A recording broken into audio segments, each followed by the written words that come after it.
আসসালামু আলাইকুম গাইস, আজকে আমি তোমাদের শেখাতে চলেছি কিভাবে হুকুম ব্যবহার করবে। যে হুকুমে ক্লিক করার সাথে সাথে 4টে এনিমি নক হয়ে যাইব। তো গাইস যাই হোক, তো মূল ভিডিওতে চলে যাই। চলো, হুকুমের সেরা ব্যবহার করার জন্য আমরা চলে এসেছি পিকেতে। পিকে আসার সাথে সাথে আমরা তেমন কোনো গান পাইনি, আমাদের সামনে একটা নেমে। ওকে আমরা এখন দেখবা হুকুমের সেরা ব্যবহারটা। হ্যাঁ, ক্যারেক্টারটা নিয়ে।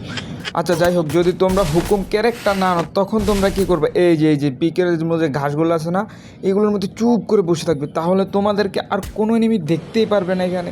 কেননা হুকুমের তো এমনই এবিলিটি, আমরা এই জায়গায় বসে পুরোটা র্যাঙ্ক ম্যাচ খেলে ফেলবো, কেননা এখানে আমাদেরকে কোনো এনিমি তো দেখতেই পারবে না নাকি।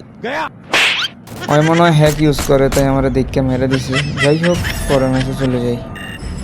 আগের ম্যাচের মতো এই ম্যাচে কিন্তু আমরা ভুল করিনি, এবার কিন্তু আমরা হুকুম ক্যারেক্টারকে নিয়ে এসেছি। এখন হুকুম ক্যারেক্টারের সেবার ব্যবহার দেখাবো, যে মারার সাথে সাথেই হুকুম। এই যে এখন আমরা হইতে হুকুম বেঙ্গাল এসে, তো আবার আমাদের সামনে একটা নেমে এটাকে মেরে আমাদের চার্জেবিলিটি অন করতে হবে। এখন মারতে পারবো কিনা সেটা একটু ফ্রি। তো একটা মারে নক ও হুকুম। তো এই যে এটা হচ্ছে মূলত হুকুমের সেরা ব্যবহার, কারণ মারার সাথে সাথে হুকুম হয়ে যেতে দিব, নাইলে এনিমি আপনাকে চাঁদ লবিতে পাঠাই দিব। যাই হোক, আমাদের মেডকিটটা করে নেই। তো আমরা এখানে টেডকিট করে এখানে একটু পিছনের দিকে চলে যাই, কেননা এখানে দুইটা এনিমি, আমাদের কাছে শুধু স্নাইপার রয়েছে। যাই হোক, আমরা এটাকে একটা এনএলআর পাইছি, এনএলআরটার একটু টান দিয়ে লই।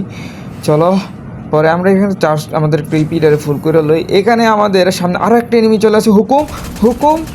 হ্যাঁ, আমাদের হুকুমের অ্যাবিলিটি চার্জ নাই। তো যাই হোক, এখানে আমরা এনিমিটাকে ইজিলি মেরে দিতে পারবো। মূলত আমাদের হুকুমের চার্জ নাই দেখে সে আমাদেরকে মেরে দিয়েছে।